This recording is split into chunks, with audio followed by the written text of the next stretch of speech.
कैसे हैं आप लोग? बढ़िया। दशहरा बीत गया, अब एग्जाम वगैरह आप लोग का आने ही वाला है। क्या क्या कॉपी एक दिखा दीजिए, कितना पढ़ाए थे आप लोग को एक बार। बजट में कितना था पूरा बस बजट का और कुछ नहीं बताए थे? बजट में नहीं बताए थे आप लोगों को? बजट वाला दिखाइए। राजस्व बजट पूरा हो गया था, पूरा एक एक मतलब समझा दिए थे, एक एक पॉइंट का राजस्व पूरा हो गया था पक्का? पूछें बताइए डिविडेंड क्या होता है? डिविडेंड के बारे में बताइए। डिविडेंड क्या होता है? लाभांश जिसको हिंदी में बोलते हैं, लाभांश। बोलिए। नहीं लिखे हैं आप लोग? अच्छा, तो आपका छूटा हुआ है एक दिन, फिर एक दो और क्लास हुआ है, पता नहीं, हमको याद नहीं रहता, क्लास इधर से उधर बैच में लगता रहता है। चलिए अच्छा, आइए। डिविडेंड नहीं याद है आप लोगों को? बताए थे, समझाए थे पूरा डिटेल। डिविडेंड, हाँ बिल्कुल बिल्कुल। तो आप लोग बजट वाला पूरा सेक्शन लिखें या दोबारा सामने लिख के समझा दे एक एक करके, या आगे कैपिटल बजट की तरफ बढ़ें? आगे बढ़ें, आगे बढ़ा जाए कैपिटल बजट। चलिए, डिविडेंड पूछा जा सकता है। हाल फिलहाल डिविडेंड में बदलाव हुआ है बहुत सारे। हर बजट में डिविडेंड के बारे में, जब से बीजेपी की गवर्नमेंट आई है, हर बजट में डिविडेंड को लेकर हल्ला गुल्ली हुआ है पक्ष विपक्ष में, तो डिविडेंड आने के चांसेस हैं। ठीक है, तो ध्यान रखिएगा, लाभांश, डिविडेंड का मतलब होता है लाभांश। और लाभांश होता क्या है? तो सरकार जब बजट का कोई हिस्सा किसी कंपनी में इन्वेस्ट करती है, या सरकार जब अपना पैसा किसी कंपनी में इन्वेस्ट करती है और उस कंपनी से जो मुनाफा होता है, उसी मुनाफे को क्या कहते हैं? लाभांश कहते हैं। ठीक, जैसे एग्जांपल देके आपको बताए थे, मान लीजिए इंडियन ऑयल कंपनी है, इंडियन ऑयल कंपनी है, इंडियन ऑयल कंपनी में सरकार का हिस्सा कितना है? 70% और 30% प्राइवेट है। ठीक, अब सरकार इन दोनों को, जो सरकार ने इस पे 5 करोड़ रुपया इन्वेस्ट कर दिया, किसमें? इंडियन ऑयल कंपनी में लगा दिया, कोई नई पॉलिसी लाने के लिए, कुछ नया काम करने के लिए, है ना। और इस 5 करोड़ लगाने के बाद सरकार, पूरे इंडियन ऑयल कंपनी को फायदा होता है। 5 करोड़ इसने लगाया, कुछ इसने भी लगाया होगा, तो सरकार, मान लीजिए कंपनी को फायदा हुआ 10 लाख का। ठीक है, 10 लाख का फायदा हुआ, तो कंपनी का शेयर कितना है इसमें? कितना है कंपनी का शेयर? 70%। तो 10 लाख का 70% कितना होगा? 7 लाख। तो 7 लाख किसका क्या हो जाएगा? डिविडेंड, है ना। जैसे मान लीजिए सपोज करिए 2 लोग मिलके किसी कंपनी को खोलिएगा, एक सरकार है और एक आप है, तो आप लोग दोनों लोग अपना अपना शेयर लगाए होंगे, तो जितना फायदा होता होगा उसमें उस फायदे को बांट लेते होगा। आपका 40 रुपये लगा है, आपका 60 रुपये लगा है, और 10 रुपये फायदा हुआ, तो 6 रुपये एक आदमी ले रहा होगा जिसका 60 रुपये लगा है, और जिसने 40 रुपये लगाया वो 4 रुपये ले रहा हो, तो वही जो 6 रुपये है वो क्या होता है? लाभांश होता है। ठीक, यानी सरकार जब किसी कंपनी में अपने पैसे को लगाती है, उससे मुनाफा जो होता है, वही मुनाफा क्या होता है? लाभांश। इसको लाभ प्लस अंश बोलते हैं। वैसे इसको आम भाषा में प्रॉफिट बोल सकते हैं, लेकिन भारतीय अर्थव्यवस्था किस तरह की अर्थव्यवस्था है? और मिश्रित अर्थव्यवस्था में सरकार क्या फायदे के लिए काम करती है या जनता के लिए काम करती है? जनता के लिए, दोनों के लिए काम करती है, लेकिन मुख्य पर्पस सरकार का क्या होता है? जनता का कल्याण। तो जब जनता का कल्याण होगा तो प्रॉफिट जैसा शब्द यदि बजट में लिखेगी तो बेहतर लगेगा? नहीं लगेगा, इसलिए वहां पे क्या लिख दिया है? लाभांश। ठीक है, लाभ का अंश। ठीक, समझ गए होंगे आप। आइए अगला, एक हमने रेवेन्यू बजट समझा दिया था, दूसरा क्या है? Capital budget. कैपिटल बजट, ठीक, इसको क्या बोलते हैं हम लोग हिंदी में? पूंजीगत बजट। पूंजीगत बजट, शायद हमने इसके बारे में थोड़ा बहुत बात भी किया था कि पूंजीगत बजट और राजस्व बजट में अंतर क्या है। What is the difference of revenue budget and capital budget, बताया था थोड़ा बहुत। दोनों में अंतर क्या है बताइए लोग। उस दिन कराया तो था आप लोगों को, बेसिक टर्म्स पूरा बताया था हमने। अजय, पानी ये कैसा है? चेंज कर दो, चेंज कर दो। पूंजीगत बजट है ना, 2 बजट मैंने बताया था। बजट का 2 टाइप्स होता है, कौन कौन सा? एक होता है राजस्व बजट, दूसरा क्या होता है? पूंजीगत बजट। राजस्व बजट बेसिकली छोटे लेन देन से संबंधित होता है, ऐसे समझिए। आपके घर से मान लीजिए 5,000 रुपया, 5,000 रुपया है आपके घर से, तो आप क्या करते हैं? 500 रुपया पॉकेट में लेके चलते होंगे, ठीक है, और 4,500 रुपये का हिसाब किताब फाइनल कर लेते होंगे। 1,000 रुपया रूम रेंट देना है, 1,000 रुपया कोचिंग वाले को देना है, 500 रुपया राशन वाले को, ऐसा होता है। तो 500 रुपया आप क्या रखते हैं, पॉकेट खर्च, एक नाम रखते हैं ना पॉकेट खर्च। तो पॉकेट खर्च में क्या होता है, आप टॉफी खरीदते हैं, आप चॉकलेट खरीदते हैं, आप रसगुल्ला खाते हैं, छोटा छोटा काम करते हैं। तो वो 500 रुपया किसके बारे में बात कर रहा है, राजस्व बजट के बारे में। और 4,500 किसके बारे में बात कर रहा है, कैपिटल बजट के बारे में। Is it okay? तो सरकार वैसे जो छोटे लेन देन होता है वो किस में बात करती है, राजस्व बजट में, और जो बड़ा लेन देन होता है वो किस में बात करती है, हाँ ना। तो ऐसा पूछा जाए कि सरकार, प्रश्न ऐसे आएगा कि छोटी अवधि की लेन देन निम्न में से कौन से बजट से सरकार निकालती है, तो क्या हो जाएगा उसका उत्तर, राजस्व बजट, ठीक है। अच्छा, बड़े अवधि की लेन देन या कहीं लोन लेना, लोन देना, खरीद बिक्री करना, ये सब कौन से बजट का हिस्सा हो जाएगा, पूंजीगत बजट, ठीक। आइए सीखते हैं पूंजीगत बजट क्या होता है, इसको ध्यान से सीखेंगे, ठीक। अच्छा, इस बार कट ऑफ आप लोग देखे हैं कि नहीं, इस बार टीचर वाला, ठीक है, तो आप देख के अवेयर हो जाइए। कट ऑफ जो आया है ठीक ठाक लग रहा है, हम लोग सही में एस्टिमेटेड नहीं किए थे कि इतना आएगा, एक्सपेक्टेड हम लोगों का कट ऑफ नहीं था, समझ रहे हैं, इतना टफ फीमेल का ना है, अभी है, अगले वाले में आपको पता है, सारा डेटा उठा के देख लीजिएगा, स्टेट कितने लोग पास किए हैं और एप्लीकेंट कितना, जो पिछला बार तैयारी कर चुका है, जिसका नहीं हुआ है वो तो तैयारी किया ही है, उसके बाद तैयारी कर लेगा तो क्या हाल हो जाएगा। तो तरीके से अब क्वेश्चन का लेवल भी ठीक करेगा और अपने आप को अब तरीके से ब्रिंग्स एंड बैगेज, है ना, मूड ब्रिंग्स एंड बैगेज वाला पूरा तरीके से बांध के हर सब्जेक्ट को, अपने हर सब्जेक्ट पे बढ़िया पकड़ बना के तैयार रखिए लोग, नहीं तो मामला हो जाएगा गड़बड़। क्योंकि बीपीएससी का जो फीचर्स और नेचर दिख रहा है हमको, अभी 69th वाला जो पेपर हुआ आप लोगों ने देखा होगा, उसमें क्वेश्चन ऐसे ऐसे जगह से उठाया है कि यकीन मानिए हम रियली नहीं सोचे थे कि ऐसा प्रश्न उठाएगा। जो यूपीएससी पूछता था ऐसे फीचर्स उठा लिया था। इकोनॉमी से 16 क्वेश्चन थे, इकोनॉमी से क्वेश्चन 4-5 आता था नॉर्मल, आसान आसान। इस पर 16 क्वेश्चन, उसमें 10 क्वेश्चन ऐसे जो प्योर कॉन्सेप्ट बेस्ड है, प्योर कॉन्सेप्ट बेस्ड, मतलब जो टीचर होगा वही बनाया होगा, नहीं तो जो यूपीएससी में इकोनॉमिक्स बना रहा होगा वही बनाया होगा, नॉर्मल लड़कों से तो नहीं बना होगा। तो हम ये नहीं करें इकोनॉमिक्स में, यानी वो हर जगह ये काम करेगा। बीपीएससी पेपर लेगा आपका और देखेगा एप्लीकेंट ज्यादा है, तो जानते हैं कुछ दिन पहले एक एनसीएस का रिकमेंडेशन आया था, मतलब सिफारिश। उसमें क्या कहा गया था कि जो कमीशंस हैं वो एग्जाम निकलवाने पे काम नहीं करें, एग्जाम से निकालने पे काम करें, यानी ऐसा क्वेश्चन बनाएं कि बच्चे खुद एग्जाम से आउट हो जाए। तो ये पॉलिसी लगाएगा इस बार बीपीएससी। हम डरा नहीं रहे हैं, बट हम आपको कह रहे हैं कि just you aware from that incident, है ना। पूरा तैयार हो जाइए अपने आप को, कंटेंट को देख देख के। ये नहीं लेना है कि इस बार आसान पूछा था तो ऐसा ही पूछ लेगा, या टफ पूछा था तो इसी तरह पूछेगा। आप अपने आप को सभी सब्जेक्ट में इस तरीके से स्किल्ड कर लीजिए कि कहीं से पूछे, कैसे भी पूछे, हमको दिक्कत नहीं होगा, हम कट ऑफ क्रॉस कर लेंगे, है ना। एप्लीकेंट भी ज्यादा है तो अपने आप को उस तरीके से प्रिपेयर कर लेना है कि एप्लीकेंट ज्यादा हो तो भी हमको कट ऑफ तक जाने में दिक्कत नहीं होना चाहिए, है ना। चलिए आइए आते हैं, कैपिटल बजट दो तरह का होता है, आपको बताया था, एक रिसीविंग और दूसरा क्या होता है, एक्सपेंडिचर, है ना। हिंदी में भी लिख दे रहे हैं, इसको बोलते हैं व्यय और इसको क्या बोलते हैं, प्राप्तियां, है ना। देखिए बेसिकली होता क्या है, आप किसी भी पैसे को आता कहां से है इसको लिखते हैं और जाता कहां है। बेसिकली बजट क्या होता है, एक स्टेटमेंट भी ही तो है, ब्यौरा ही तो है एक कि पैसा कहां से आया और कहां को गया। तो उसी तरह ये कहां से पैसा आएगा और कहां को जाएगा ये बताया जा रहा है ना। ठीक, बताइए रिसीविंग में कहां कहां से पैसा आएगा, बताइए। पहला रिटर्न फॉर लोन, रिटर्न एक एक को बताएंगे, पहले लिख लीजिएगा पेज पे पूरा अच्छे से। दूसरा डिसइन्वेस्टमेंट, ये शब्द पूछा जा सकता है, डिसइन्वेस्टमेंट, इसको कहते हैं विनिवेश।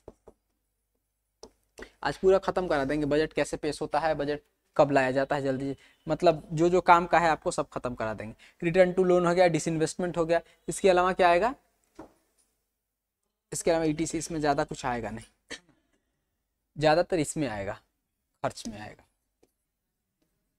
बताएंगे हम पूरा। रिटर्न टू लोन तो समझ गए होंगे, ईटीसी लिख लीजिएगा। इसमें क्या आ जाएगा, एक तो हम आपको बताए थे प्लान वाला, प्लान्ड एक्सपेंडिचर और ये नॉन प्लान्ड एक्सपेंडिचर। अच्छा, उसमें प्लान्ड और नॉन प्लान्ड बताया था मैंने रेवेन्यू वाला में, याद है ना आप लोगों को। सेम उस तरह इसमें भी होता है नॉन प्लान्ड, प्लान्ड में कौन कौन सा आएगा बताइए? स्कीम, स्टेट के लिए स्कीम, और ये सेंट्रल के लिए स्कीम, है ना।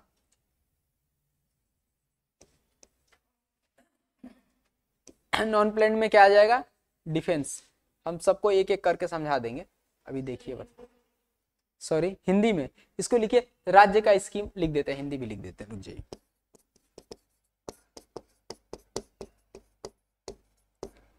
दूसरा है केंद्र का स्कीम, है ना।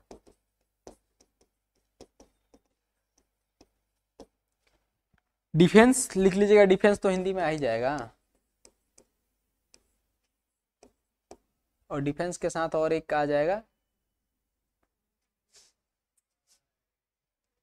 दोनों मिट गया। चलिए हिंदी में लिख देते हैं, डिफेंस, और दूसरा हो जाएगा रिटर्न टू लोन। दोनों में आएगा, हम एक एक शब्द को समझा देंगे, इंतजार करिए। पहले इसको लिख लीजिए साफ साफ, फिर हम बता देते हैं एक एक शब्द को।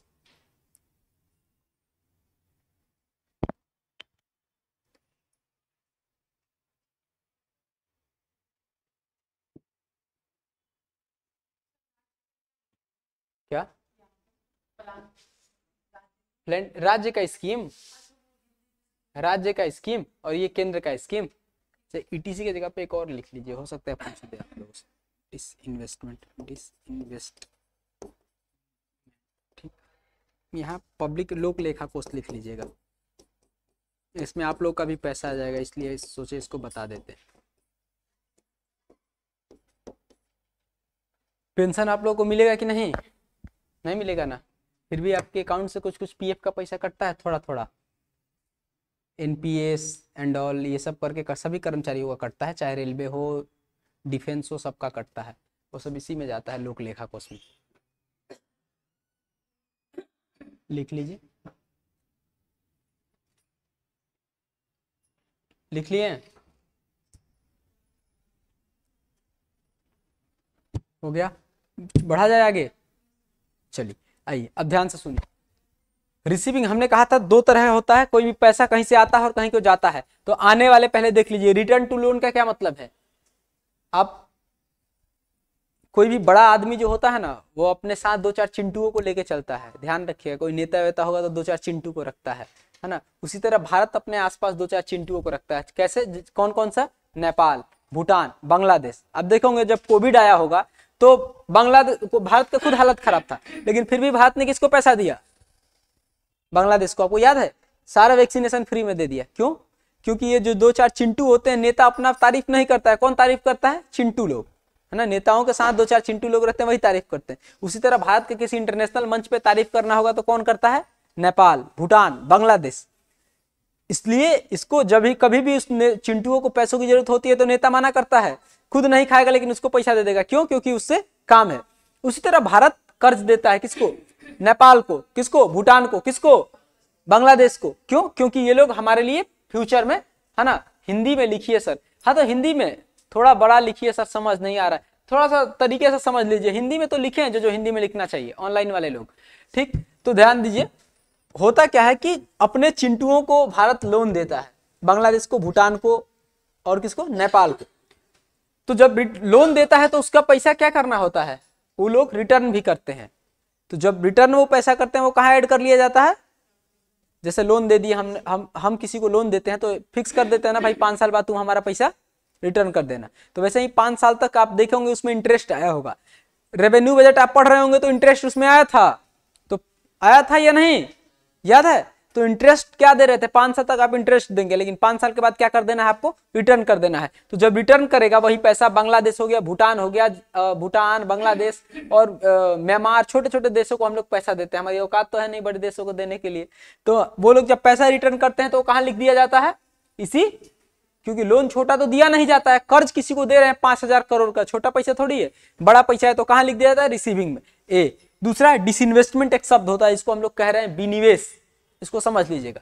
विनिवेश क्या होता है? आजकल आप लोग न्यूज़पेपर में देख रहे होंगे या संसद के बहस में देख रहे होंगे, सरकार रेलवे को प्राइवेट कर रही है, देखते होंगे। सरकार फलाना कंपनी को बेच दी, सरकार फलाना कंपनी ऐसे कर रही है। बेसिकली वो प्राइवेट नहीं होता है, वो एक शब्द होता है विनिवेश। प्राइवेटाइजेशन नहीं होता है, निजीकरण नहीं होता है, क्या किया जाता है, विनिवेश किया जाता है। होता क्या है बेसिकली सीखेंगे इसको। डिसइन्वेस्टमेंट का मतलब क्या होता है देखेंगे, इन्वेस्टमेंट है ना, उसको हम लोग क्या कहते हैं, विनिवेश। कंपनी दो तरह का होता है, यदि आप कंपनियों के बारे में जानते होंगे तो एक आप सुन रहे होंगे सरकारी कंपनी और दूसरा प्राइवेट, यही होता होगा ना, सरकारी और प्राइवेट। तो ये सरकारी और प्राइवेट में अंतर क्या होता है ध्यान देंगे, सरकारी और ये निजी, प्राइवेट को हिंदी में लिख देते हैं निजी, है ना। सरकारी में होता क्या है, यदि कंपनी का 100 रुपए की कंपनी है, कंपनी का नेटवर्थ कितना है 100 रुपया है, तो इसमें 51 प्लस किसका होगा, किसका होगा, सरकार का, और इससे नीचे जो होगा 49 किसका होगा, निजी आदमी का होगा। ठीक है, बात समझ रहे हैं। जो सरकार का सरकारी कंपनी आप जिसको कहते हैं, रेलवे 100% सरकारी नहीं है, आप जानते हैं इस बात को। रेलवे कंपनी सरकारी है, लेकिन रेलवे में जो शेयर है सिर्फ सरकार का नहीं है, उसमें प्राइवेट निजी लोगों का भी शेयर है ना।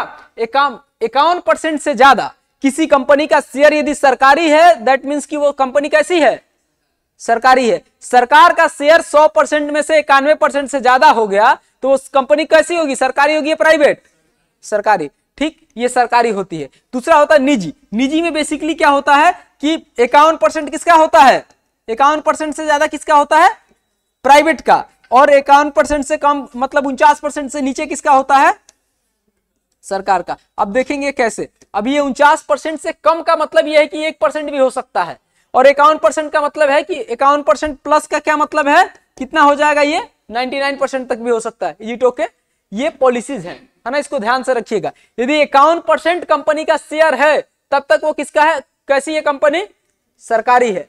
सरकार का शेयर है 51% तब तक कंपनी कैसी है, सरकारी है। जब तक 51% से कम नहीं होगा तब तक आप उसको प्राइवेट नहीं कह सकते हैं। तो बेसिकली डिसइन्वेस्टमेंट होता क्या है, जैसे ऐसे समझ लीजिएगा रेलवे, रेलवे के बारे में आजकल चर्चा चल रहा है, बहुत बढ़िया। रेलवे का शेयर दो तरह है, 80% किसका है, सरकार का है, और 20% किसका है, निजी है, प्राइवेट है। ये कंपनी कौन सी कहलाएगी, सरकारी या प्राइवेट, इजी टोके। सरकार ने कहा कि हम ऐसा करते हैं कि रेलवे कंपनी जो है, रेलवे जो है सरकारी है, रेलवे में हर साल घाटा हो रहा है, लेकिन घाटा किसको हो रहा है, रेलवे को हो रहा है। क्या रेलवे के टीटी को घाटा होता है, उसका पैकेट। सरकारी कंपनियों में किसको मुनाफा होता है, सरकार को या सरकार के कर्मचारियों को। ठीक है, हमेशा टीटी का पैकेट भरा रहता है। बेशक सरकार को साल में पता चले कि भाई घाटे में चल रहा है, क्यों करता क्या है, क्यों गड़बड़ कर देता है।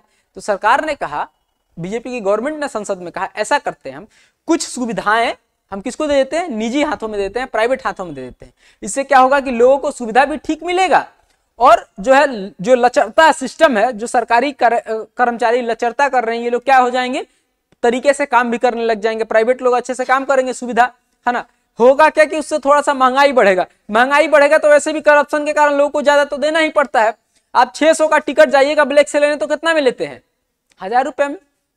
अरे आप सिस्टम ठीक हो जाएगा, प्राइवेट हाथों में चला जाएगा, तो 600 का टिकट यदि 700 में मिल जाए तो अब कोई दिक्कत है, कोई दिक्कत नहीं। तो सरकार ने कहा कि ऐसा करते हैं, टिकट सिस्टम को कुछ हम प्राइवेट हाथों में दे देते हैं।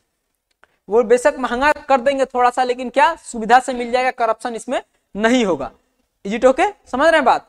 तो इसी दरम्यान सरकार ने क्या किया, आपने देखा कुछ स्टेशनों को प्राइवेट हाथों में दे दिया। तो ऐसा नहीं है कि वो प्राइवेट हो गया, रेलवे निजी नहीं हुए है, रेलवे ने अपने कुछ सर्विसेज को किसको दे दिया है, निजी हाथों में दे दिया है। सरकार ने कहा कि जो 80% हमारा शेयर है और 20% प्राइवेट का, ऐसा करते हैं हम इसको घटा देते हैं, अपना 70% रखेंगे और 10% सर और ट्रांसफर कर देते हैं, यानी प्राइवेट हाथों में कितना चला जाएगा, 30%। This is the process of disinvestment.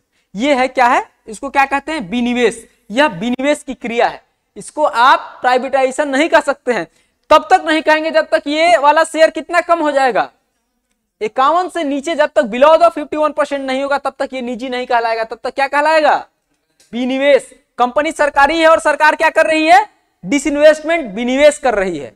बात समझ गए। आप कोई भी कुछ भी कह देता, न्यूज़पेपर वाले लिख देते हैं, आप लोग कहते हैं हाँ हाँ कंपनी सरकारी, प्राइवेट होने लगते। पढ़े लिखे लोग हैं आप लोग, समझिए, उसको समझाइए। सरकार प्राइवेटाइजेशन नहीं कर रही है, सरकार क्या कर रही है, विनिवेश कर रही है, डिसइन्वेस्टमेंट कर रही है। बात समझ गए।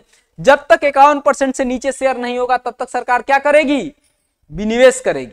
अब प्रश्न आपसे ये पूछे कि क्या लगातार विनिवेश होने से निजीकरण हो सकता है, तो जी हाँ। अब ये लगातार होता रहे 10-10%, तो एक दिन आके 40-49 से नीचे हो जाएगा, और जब 49 से नीचे हो जाएगा इसका मतलब क्या हो गया, कंपनी प्राइवेट हो गई, निजी हो गई, है ना, यानी रेलवे निजी हो गया। लेकिन ऐसा होने वाला नहीं है। सरकार कर क्या रही है, सरकार ने तर्क दिया संसद में कि हम रेलवे को और सुविधाजनक बनाने के लिए, बेहतर बनाने के लिए, करप्शन फ्री बनाने के लिए ऐसा काम कर रहे हैं कि जो कर्मचारी सरकारी होने की वजह से काम नहीं करते थे उनके ऊपर हम एक प्राइवेट एम्प्लॉय बैठा देते हैं, वो इस पे नकेल कसा रहेगा। प्राइवेट एम्प्लॉय को हम एक डेटा दे देंगे कि सुनो यदि तुमने ये काम नहीं किया तो हम तुमको देंगे निकाल। तो वो किससे काम कराएगा, अपने नीचे वाले अधिकारियों से, तो वो अपना काम जबरदस्ती ऐंठ के लेता रहेगा। इसलिए सरकार ने ऐसा प्रोसेस किया है। अब इसको न्यूज़पेपर वाले या विपक्ष वाले लोग क्या कहते हैं, निजीकरण, लेकिन बेसिकली ये क्या है, इन्वेस्टमेंट है। सरकार कहती है कि इससे हमें सुविधा है। आप यदि बजट को ध्यान से सुने होंगे तो निर्मला सीतारमण जी खूब ठोक ठोक के कह रही थी कि we are collecting from 5,000 crore rupees by disinvestment. उन्होंने कहा कि विनिवेश से हम लोग कितना पैसा निकालेंगे, आने वाले साल में 5,000 करोड़ डॉलर रुपए विनिवेश से हम लोग लेने वाले हैं। एक बात बताइए, सरकार ये 80% शेयर जो था किसके पास था, सरकार के पास। ये 70% जब हुआ, 10% इधर ट्रांसफर किया होगा, तो क्या प्राइवेट कंपनी से पैसा लिया होगा या नहीं? खूब भयंकर पैसा लेती है सरकार। सरकार क्या लेती है, ये 10% जो शेयर इधर होल्ड करती है, प्राइवेट को देती है, तो उस कंपनी से भयंकर पैसा लेती है। वो पैसा कहां जाके जुड़ता है, कहां जाके जुड़ता है, यही रिसीविंग, देख रहे प्राप्तियां, वो पैसा कहां जाके जुड़ेगा, यहां दिखाती है। तो अब अगला बजट आएगा जब, तो बजट के एक दिन पहले क्या आता है, आप लोगों को बताया था, इकोनॉमिक सर्वे, जिसको हम लोग क्या कहते हैं, आर्थिक सर्वेक्षण। उस आर्थिक सर्वेक्षण में आप देखिएगा कि इस साल सरकार ने कितना डिसइन्वेस्टमेंट से पैसा लिया है, वो यहां पता चलता है। सरकार ने कहा कि 2 फायदे हमको इससे हैं। एक तो यह है कि जो हम डिसइन्वेस्टमेंट से पैसा लेंगे वो शिक्षा और स्वास्थ्य पे खर्चा करेंगे। दूसरा बात यह है कि हमारा सुविधा बेहतर होता जाएगा। तीसरा बात यह हो जाएगा कि लोग जिम्मेदार होते जाएंगे। समझ गए? तो जरा डिसइन्वेस्टमेंट के बारे में थोड़ा बहुत लिख लीजिए, काम करेगा आपके लिए, है ना। अभी करंट टॉपिक चल रहा है, पहले तो ऐसा एक मैप बना के कंपनी वाला लिख लीजिए, ऐसे एक सरकारी company, private company, disinvestment process क्या है, 80%, 20%, 70%, 10% होल्ड करके ऐसे एक बना लीजिए, है ना। फिर हम आपको लिखवा देते हैं 2-3 लाइन।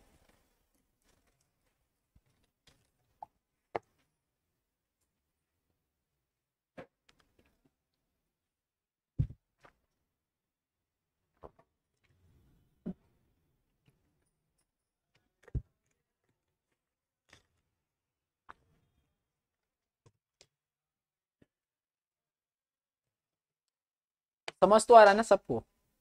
ऐसा तो नहीं है फ्रांसीसी लैंग्वेज लग रहा है मेरा लिखा हुआ है? बस वो वाला बना लीजिएगा, उससे समझ में आ जाएगा। बाकी प्राइवेट और सरकारी तो आप नॉर्मली समझ लीजिएगा कि 51% प्लस होगा गवर्नमेंट का, तो कंपनी कैसी होगी, गवर्नमेंट। और 51% बिलो होगा तो कंपनी कैसी होगी, प्राइवेट, है ना। नॉर्मल से ये समझ लीजिएगा।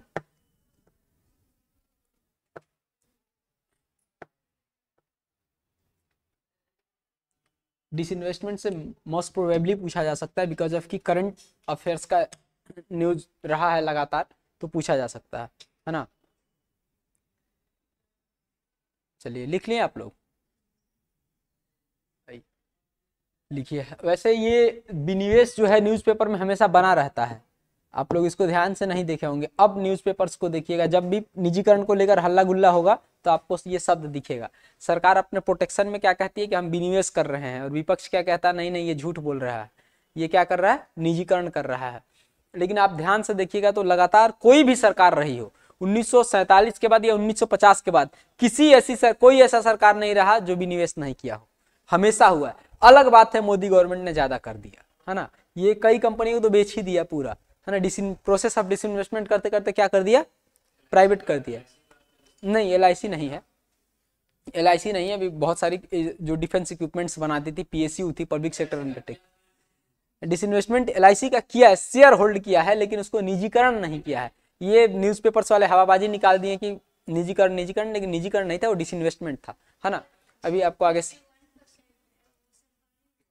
हाँ, जिसका 51% शेयर होगा, सरकार का 51% शेयर है तो सरकारी है, प्राइवेट का 51% शेयर है तो वो प्राइवेट है। बस नॉर्मल ये समझ लीजिए, ठीक है।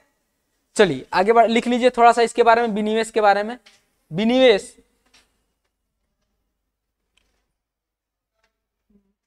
विनिवेश सरकार विनिवेश, सरकार जब अपने सरकारी शेयर को निजी हाथों में देती, अपने सरकारी शेयर को, या अपने शेयर को जो लिखना है लिखिए, सरकार जब अपने सरकारी शेयर को निजी हाथों में देती है, निजी हाथों में तो आम भाषा में समझ लिया ना, निजी हाथों मतलब निजी कंपनी को, तो सरकार को उस शेयर के बदले निजी कंपनी पूंजी देती है,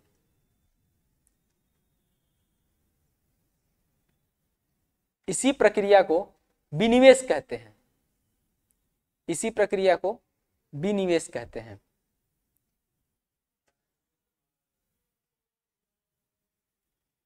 विनिवेश या डिसइन्वेस्टमेंट, है ना। डिसइन्वेस्टमेंट भी ब्रैकेट में लिख लीजिएगा लोग, कई दफा हिंदी में भी डिसइन्वेस्टमेंट लिख देता है, ब्रैकेट में डिसइन्वेस्टमेंट लिख लीजिएगा विनिवेश के बगल में, हिंदी में कई बार डिसइन्वेस्टमेंट लिख देता है। ठीक हो गया, चलिए, इज इट ओके, डन। आइए अब एक है लोक लेखा कोष, ये आप लोगों का पैसा है, आप लोग अभी टीचर बनिएगा ना, तो आप लोगों का पैसा थोड़ा थोड़ा कटेगा, पीएफ जानते हैं कि नहीं, पीएफ पीएसआई सब कटता है, सब कहाँ जाके रखा जाता है, नहीं पहले इलाज तो बाद में होता है, रखा एक जगह जाता है, और उसके बाद जब आपको जरूरत होता है, इलाज होते रहता है, सरकार उसमें से पैसा निकाल के दे देती है ना। साल में ब्यौरा हॉस्पिटल को दिया जाता है, ऐसा थोड़ी है जब आप इलाज करने जाते हैं तो सरकार चेक काट के देती है, नहीं, सरकार कार्ड बना देती है, आप जाइए इलाज कराते रहिए, और साल के लास्ट में वो हमको आके बता देगा कि हमारा इतना, आपके एम्प्लॉय ने में हमारा इतना हेल्थ इंफ्रास्ट्रक्चर खर्च हुआ है, उतना हम पैसा आपको दे देंगे। ठीक है, तो बेसिकली ये आता कहाँ से है और कैसे लोक लेखा कोष, इसी को लोक लेखा कोष कहते हैं। इसको समझने के लिए आ जाइए यहाँ पे, और एक होता है संविधान, अपना देश कैसा है, संवैधानिक है, तो संविधान में इसका प्रावधान है लोक लेखा कोष का, इसीलिए पढ़ाना पड़ रहा है, बेसिकली वहां से प्रश्न आ जाता है। पीएफ, ईएसआई, एनपीएस, आप पैसा जमा करते हैं अपने बैंक में ले जाकर, पैसा एफडी आपको बैंक रखता है या कहीं और जाता है, वो एफडी सरकार के रिकॉर्ड में रहता है, बैंकिंग पढ़ाएंगे तो आपको बताएंगे, और वो कहाँ जाता है, इसी लोक लेखा कोष में। आप एलआईसी में पैसा जमा करते हैं, वो कहाँ जाता है, इसी लोक लेखा के कोष में। आपका पीएफ पैसा जमा होता है, कहाँ जाता है, इसी लोक लेखा कोष में। ये जितना पैसा आपका होता है जो आप जमा करते हैं सरकार के पास, कहाँ जाता है, वो सब लोक लेखा कोष में। ठीक, आप ऐसे समझ लीजिए इसको आम भाषा में, 5,000 रुपये आपके घर से आया, 4,000 आपने खर्च करने के लिए रखा, और 4,000 में से 1,000 बचा कर रख लेते होंगे, कभी इमरजेंसी में काम आएगा। तो आप जो 1,000 बचा कर रखते हैं, या तो किसी डब्बे में छुपा के डाल देते हैं, नहीं तो किसी दोस्त को देते हैं, भाई ये पकड़ो रख लो, जब हमको जरूरत होगा तब दे देना, यही करते हैं ना आप। तो जो 1,000 एक्स्ट्रा रख रहे होते हैं, वो वही कहाँ चला जाता है, लोक लेखा कोष में। अब लोक लेखा कोष होता क्या है, थोड़ा सा इसको जानने के लिए हमको 2-3 फंड जानना होगा। संविधान में प्रोविजंस हैं, उसको सीख लेते हैं, है ना, उसको सीख लेते हैं। ये बजट वाला में मत लिखिएगा, अलग लिखिएगा, इसको बनाइएगा, अलग बनाइएगा, है ना। संवैधानिक कोष, संविधान में 3 कोषों का प्रावधान है, कौन कौन सा कोष है देखेंगे, है ना।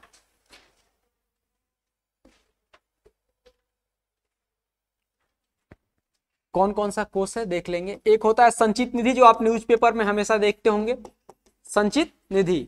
आप लोगों को घर में मम्मी बोलती हैं पैसा सचेत के रखा, गांव में सुने हैं, मम्मी बोलता रहता है पैसा वैसा सचेत के रखा, वहीं से ये शब्द निकला हुआ है संचित।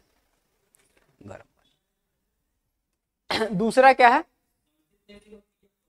नहीं पीएफ नहीं कहते, हम बता रहे हैं अभी आगे मत करिए, नहीं तो गड़बड़ा जाएगा। लोक लेखा कोष, इसके बारे में हम लोग को पढ़ना है। तीसरा होता है आकस्मिक निधि। 3 निधियां होती हैं सरकार के नजर में, और इन्हीं तीनों कहा जाता है कि सरकार के पास मात्र यही 3 निधियां होती हैं जिसमें सरकार पैसा रखती है, अदरवाइज बजट से लेकर यह सब में, है ना। इसके लिए सरकार के पास कौन सा अनुच्छेद है, अनुच्छेद ध्यान रखेंगे, अनुच्छेद पूछता है, अनुच्छेद 266। इसके लिए कौन सा अनुच्छेद है, बताइए। हाँ 266 क्लॉज 2 है, ये पूछ चुका है, हमेशा पूछता है बीपीएससी, इसको हमेशा पूछा है। और इसके लिए अनुच्छेद 267 हमेशा पूछता है बीपीएससी इसको, अनुच्छेद तो अब कई बार पूछ चुका है। अनुच्छेद ध्यान रखिएगा, यहाँ 266(1), 266(2) है ना, और ये है 267। अनुच्छेद हमेशा पूछता है, वन लाइनर में हमेशा आसान, यदि क्वेश्चन आसान पूछेगा तो अनुच्छेद पूछ देगा। चंदन कुमार पोदार, हाँ गुड आफ्टरनून सर, ये 6 to 8 वाला का है। देखिए ये जनरल इकोनॉमिक्स पढ़ा रहे हैं, जो जीएस का हिस्सा है, ये सब में आएगा, जीएस का हिस्सा है ना, ये कोई सब्जेक्ट का हिस्सा नहीं, सब में आएगा।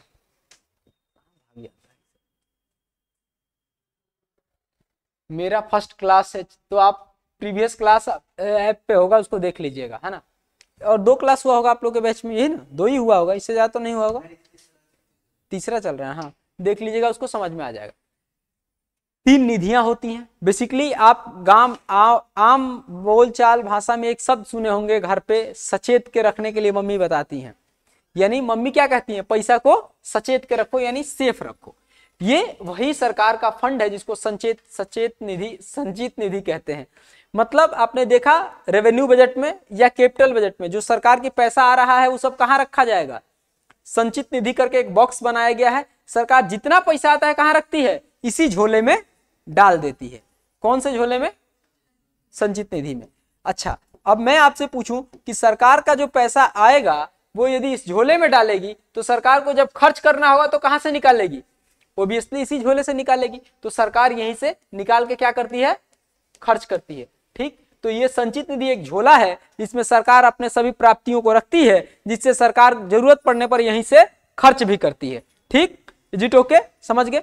दूसरा आ गया लोक लेखा कोष। लोक लेखा कोष क्या होता है, लोक लेखा कोष ऐसा होता है कि पैसा इसमें जनता का होता है, अधिकार किसका होता है, सरकार का होता है। 5,000 मैंने बताया आपके घर से 5,000 रुपया, 4,000 आपने इसमें रख लिया कि हमको ये हमारा इनकम यही है, हमको इतना ही रखना है, इसके अलावा इसी से खर्च करना है। ये झोले में 4,000 डाल दिए संचित निधि। दूसरा जो 1,000 बचा उसने आप क्या किए, 1,000 रुपया अपने दोस्त को दे दिए, सुन भाई ये पैसा पकड़ रख ले, हमको कभी जरूरत पड़ेगी तो दे देना। यानी पैसा किसका है, आपका है, लेकिन आप दिए किसको है, दोस्त को। किस लिए, सिर्फ रखने के लिए। Is it okay. यानी पैसा इसमें किसका होता है, जनता का, अधिकार किसका होता है इस पे, सरकार का। और जनता को जब जरूरत पड़ेगा वो पैसा क्या करेगी, इसमें से निकाल लेगी। कौन कौन सा पैसा होता है, जैसे LIC, क्या पैसा जमा करने पे निकाल लेते हैं या नहीं, निकाल लेते हैं ना। दूसरा क्या क्या होता है, PF। तीसरा क्या होता है, FD आप करते हैं पैसा बैंक में, और जब आपको जरूरत पड़ता है तो उसको तोड़ भी देते हैं, या तो टाइम पे निकाल लेते हैं, या क्या करते हैं उसको जरूरत पड़ा बीच में तो तोड़ भी देते हैं, है ना, FD। उसके अलावा LIC हो गया, FD, PF हो गया, ESI देखते हैं, इसी कोष में ले जाके ESI का पैसा काट काट के रख दिया जाता है। और जब जितने इंप्लॉई जाके अपने ESI समझते हैं ना, ESI मेडिकल कटता है, सुने हैं मेडिकल कटता है, ये नहीं सुने तो सुन लीजिए, मेडिकल पैसा कटता है ESI में, है ना। उसमें होता क्या है कि सप्लीमेंट्री गवर्नमेंट पैसा काट लेती है और कहती है हम आप लोगों से 10-10 रुपया काट ले रहे हैं और 2-5-5 रुपया हम अपना मिला देंगे, एग्जाम्पल दे रहे हैं, 15-15 रुपया सबके नाम से हो लेके एक खाते में डाल देते हैं। और आप सभी भाइयों में किसी का तबियत खराब होगा तो वो जाकर ट्रीटमेंट कराएगा, उसको पैसा नहीं लगेगा, पैसा कौन दे देगा, हम दे देंगे। बस हम आपको एक कार्ड दे रहे हैं, इस कार्ड को ले जाइए और ले जाके अपना ट्रीटमेंट कराइए। जब आपका जो है कि ट्रीटमेंट हो जाएगा तो साल के पूरे 1 साल का सारा ब्यौरा लेके ESI हमारे पास आएगा, और आएगा तो हम पूछ लेंगे कि कौन कौन से व्यक्ति का कितना कितना पैसा खर्च हुआ है आपका, और वो हम इसी कोष से निकाल के उसको दे देंगे। इज इट ओके, समझ गए। ये एक ऐसा कोष है जिसमें पैसा जनता का होता है, अधिकार सरकार का होता है, लेकिन जनता को जब जरूरत पड़ेगा तो क्या कर देगा जनता, इसमें से पैसा अपना निकाल लेगा, है ना। ये दोस्त का पॉकेट है जिसमें आपने 1,000 रुपया किसके लिए रख दिया है, अपने उस 5,000 में से सेफ होने के लिए। और जैसे ही आपको एकाएक इमरजेंसी कोई जरूरत पड़ेगी तो आप इसमें से पैसा, अपने दोस्त के पैकेट में से पैसा निकाल लेंगे। क्या समझ गए आप इसको। यही लोक लेखा कोष जो कैपिटल बजट में होता है। यही सोच रहे हैं आप, पूरे भारत का पैसा है, कितना पैसा हो जाता होगा, बहुत पैसा हो जाता है। अभी आपको बता दें 10,000 करोड़ रुपये तो सिर्फ पैसा पेंडिंग पड़ा हुआ है जिसका कोई माई बाप नहीं है। अब पहले का लोग जो PF कटता था, अब क्या किया, PF को आधार से लिंक कर दिया। पहले आप देखते होंगे गांव में कुछ और नाम है, शहर में कुछ और नाम है, बाप का कुछ और नाम है, माँ का कुछ और नाम है, 4-5 को आईडी रखता था, राशन कार्ड में कुछ और नाम है, आइडेंटिटी कार्ड पे कुछ और नाम है, गलती से आधार कार्ड बनाया तो कुछ और नाम हो गया।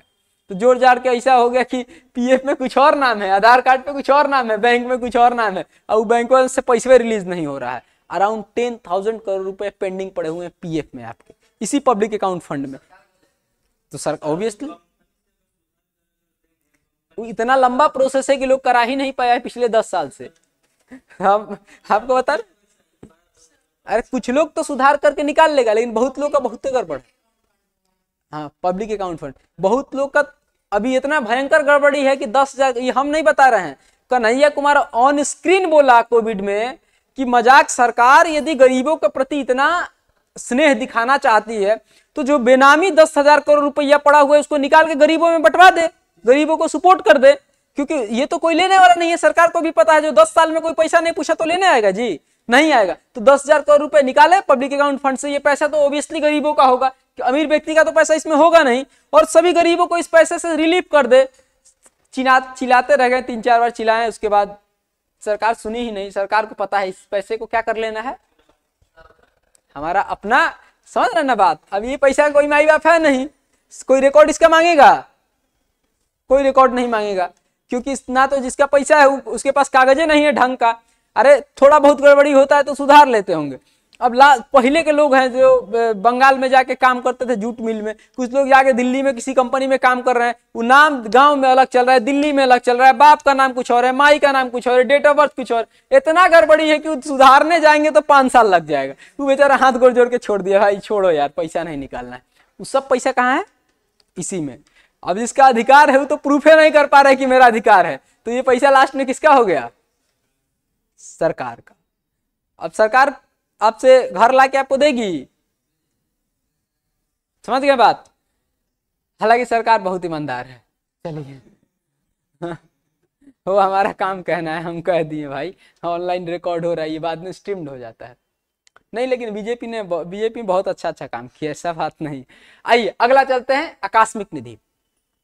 घर में अब देखते होंगे जो बुजुर्ग लोग रहते होंगे ना, वो अपने नाम से कुछ पैसा रखते हैं, LIC करा के या कुछ करा के, और जब आप लोग उसको तंग करते होंगे तो धमकाते होंगे आपको, हमको खाना पानी अच्छे से नहीं दे रहे हो ना, हम पैसा उस लड़के को दे देंगे, उस लड़के देखते हैं घर में करता है लोग। ऐसे ही होता है देश में आकस्मिक निधि। देश के सबसे बुजुर्ग आदमी कौन होता है, राष्ट्रपति के नाम से ये रहता है, ये फंड राष्ट्रपति को के लिए निकाल दिया गया है। राष्ट्रपति जिसको चाहेगा उसको देगा, इसके बारे में कोई ना तो उससे पूछेगा ना कोई उससे कहेगा कि भाई क्यों दिए। राष्ट्रपति जिस स्टेट को मन करेगा उस स्टेट को इसमें से निकाल के दे सकता है। इसको बोलते हैं आकस्मिक निधि। इसमें 500 करोड़ पहले होता था, अभी बढ़ा दिया गया इसको 10,000 करोड़। लिख लीजिएगा, प्रश्न ये पूछा जा सकता है, अभी इसी बजट में बढ़ाया गया। पहले कितना होता था, 500 करोड़ मिनिमम, अब इसमें कर दिया गया इस फंड में 10,000 करोड़। कितना, 10,000 करोड़। ये इसके बारे में राष्ट्रपति जिसको चाहेगा उसको देगा, जिस स्टेट को चाहेगा उस स्टेट को देगा। इसके बारे में संसद में कोई बातचीत नहीं होगा। इस पे पूरा अधिकार किसका होता है, राष्ट्रपति का। आकस्मिक निधि के बारे में 2-4 लाइन लिख लीजिएगा। ये सब राष्ट्रपति का ही फंड होता है, इससे प्रश्न पूछने के ज्यादा चांस अभी बदला हुआ है। आकस्मिक निधि पूर्ण रूप से राष्ट्रपति के लिए अधिकृत होता है। आकस्मिक निधि पूर्ण रूप से राष्ट्रपति के लिए अधिकृत होता है।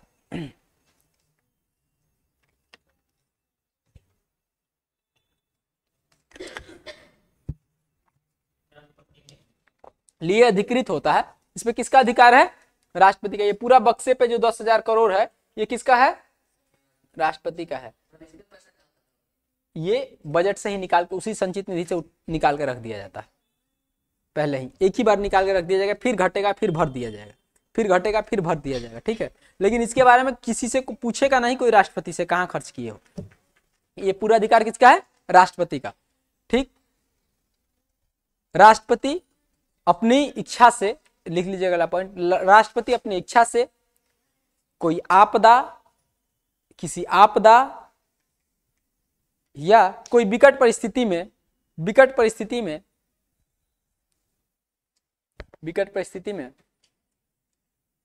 खर्च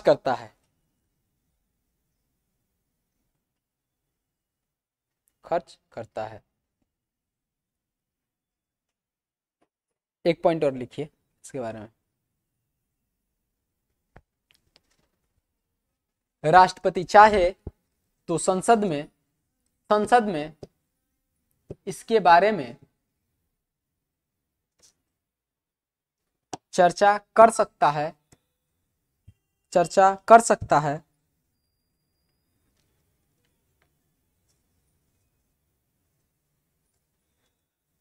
कर सकता है, अन्यथा उस पे कोई दबाव, अन्यथा उस पे कोई दबाव नहीं रहता है, अन्यथा उस पे कोई दबाव नहीं रहता है।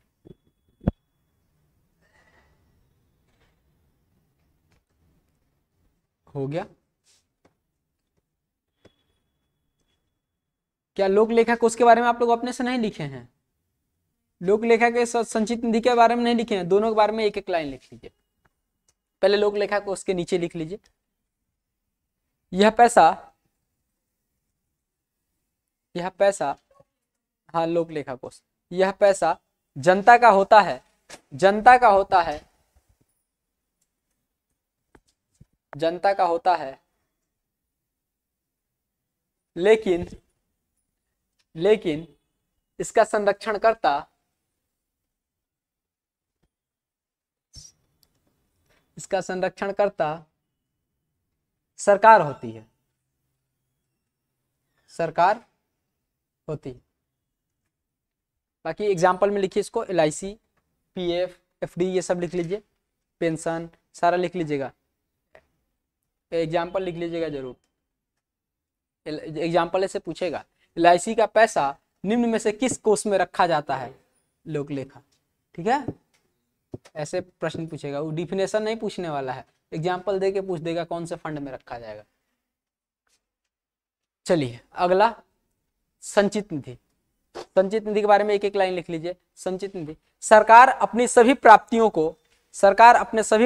को इसी कोष में रखती है, इसी कोष में रखती है।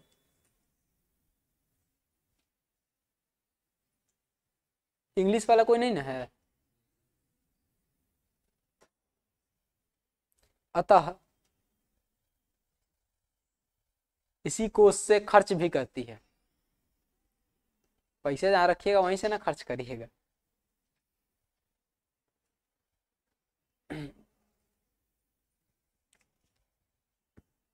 आर्टिकल्स तो लिख लिए होंगे ऑलरेडी, आर्टिकल्स पूछा जाता है हमेशा।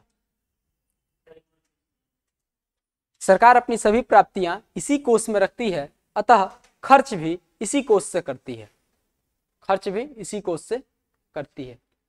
चलिए आइए, ये था लोक लेखा कोष हो गया। सरकार के कैपिटल बजट में पूंजीगत प्राप्तियों में यही तीन चीजें मुख्य रूप से आती हैं। एक, कहीं से सरकार लोन लेती है, दूसरा विनिवेश करती है, और तीसरा लोक लेखा कोष, है ना। लोक लेखा कोष आप समझ गए होंगे कौन सा फंड होता है, जिसमें हमने आपको बताया कि अराउंड 10,000 करोड़ रुपया जो अभी रिकॉर्ड में है, बेनामी संपत्ति है, उससे आप समझ सकते हैं कि सरकार के पास अभी कितना पैसा होगा लोक लेखा कोष में। जितना रिसीविंग इसका भी और उस दूसरे बजट का रेवेन्यू बजट जो बताए हैं उसका भी रिसीविंग है, दोनों का टोटल जोड़ के आएगा, ठीक है, दोनों जोड़ के आएगा। चलिए अब आइए एक्सपेंडिचर, यानी सरकार इसको खर्च कहां कहां करती है। सरकार खर्च कहां कहां करती है, तो सरकार पहले तो दो जगह खर्च करती है, आपको पता है, प्लान्ड में स्कीम्स, सेंट्रल गवर्नमेंट सरकार, आप देख रहे होंगे बड़े बड़े सड़क योजनाओं को जोड़ने के लिए कौन बनाता है? केंद्र सरकार, ठीक, केंद्र सरकार का अपना स्कीम होता है। उसके अलावा आप देख रहे होंगे गांव में प्रधानमंत्री ग्राम सड़क योजना, वो सब किसके लिए है? स्टेट के लिए है, लेकिन कौन पैसा देता है? सरकार। और कुछ प्रधानमंत्री, अब मान लीजिए कि मेन रोड पे हो रहा है, NHI पे, नेशनल हाईवे पे, वो सब स्कीम्स किसका है? केंद्र का है, और केंद्र उसको पैसा देती निकालती है, जीटो के। यानी राज्य के काम के लिए जो स्कीम होता है वो स्टेट स्कीम होता है, जो केंद्र के खर्चे से होता है, केंद्र के नाम पर होता है, प्रधानमंत्री के नाम पर होता है, वो सब कहाँ होता है?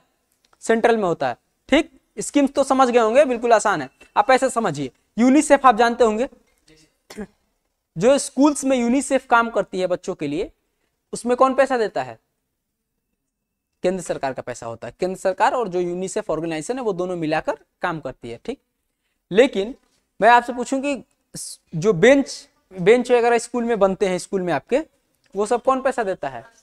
राज्य सरकार। ठीक है, तो राज्य सरकार को यदि पैसे की कमी हो जाती है तो राज्य सरकार केंद्र सरकार से कहती है कि हमें राज्य की स्कीम में पैसा देना है, तो केंद्र सरकार क्या करती है? राज्य सरकार को इस मदद से मदद कर देती है, पैसा दे देती है। Is it okay? समझ गया? अब ये दूसरा नॉन प्लान, जो बिना प्लान का किया जाता है। ठीक, आम भाषा में ऐसा समझिए। प्लानिंग में आप क्या करते हैं? आप अपने विकास के लिए सोचते हैं, प्लानिंग में किस तरीके से हमको आगे बढ़ना है। नॉन प्लान क्या होता है? जो बिना प्लान कुछ करना पड़े, किसी का तबीयत खराब हो जाए, सोच के ट्रीटमेंट कराइएगा कि तुरंत जाके ट्रीटमेंट कराना पड़ेगा। अब मान लीजिए कि भूकंप आया, आपका घर गिर गया, भगवान ना करे ऐसा हो, तो आप सोच के थोड़ी घर बनाइएगा, पहले तुरंत आपको बनाना पड़ेगा। उसी तरह डिफेंस के लिए, यानी मान लीजिए कि पाकिस्तान अटैक कर दिया, तो हम ये थोड़ी सोचेंगे कि पहले अगला प्लान में बजट पास करेंगे फिर हम ये हथियार खरीदेंगे। तुरंत आप क्या करिएगा?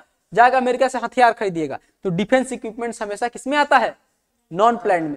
प्लान नहीं होता है, जरूरत के हिसाब से हम अपने डिफेंस को तैयार करते हैं और डिफेंस बना के रखते हैं। ठीक, दूसरा रिटर्न टू लोन। अभी कुछ दिन पहले आप देखे होंगे 50,000 करोड़ रुपया मोदी जी जाके कहां से लाए हैं?